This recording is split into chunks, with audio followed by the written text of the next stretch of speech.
Dilediğince beni gözlerinde yaşa belalım. Gözler aşkı inkar etmez. Yosun kokan bakışlarına yenildim. Her kıtamda gözlerin var sevdiğim.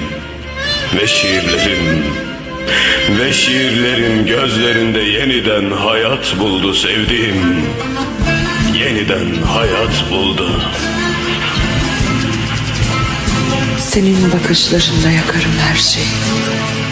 Öyle bir yakarım ki bir volkan misali, çağlayan bir ateş gibi. Alev olurum, kor olurum, şimşek olurum, yıkarım her şeyi.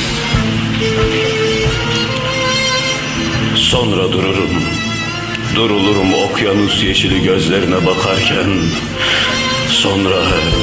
Sonra sevdiğim, kaybolurum bir ömre bedel gözlerine dalarken. Kaybolurum gözlerine dalarken. Yanarım, tutuşur yanarım, kavurur ateşim seninle beni de beraber. Yanarım, tutuşur yanarım, kavurur ateşim seninle beni de beraber.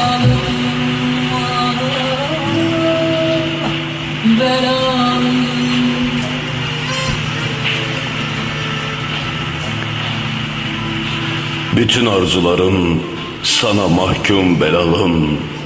Hadi sen de aç ki yüreğini, aşkın ölümsüz ışığı dolsun içine. Sarhoş olmak için ben senin gözlerini seçtim belalım.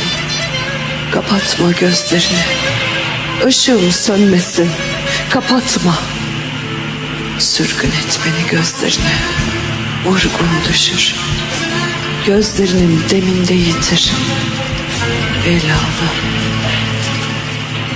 Bırak belalım, bırak. Ben kalayım ortasında bu aşkın belalım.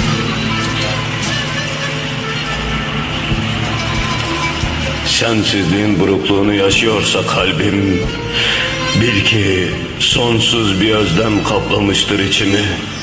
Seni bensizliğe ve kendimi sana mahkum ediyorum belalım.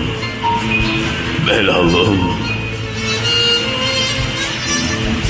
Kendime sana mahkum ediyorum belalım. Sana mahkum ediyorum.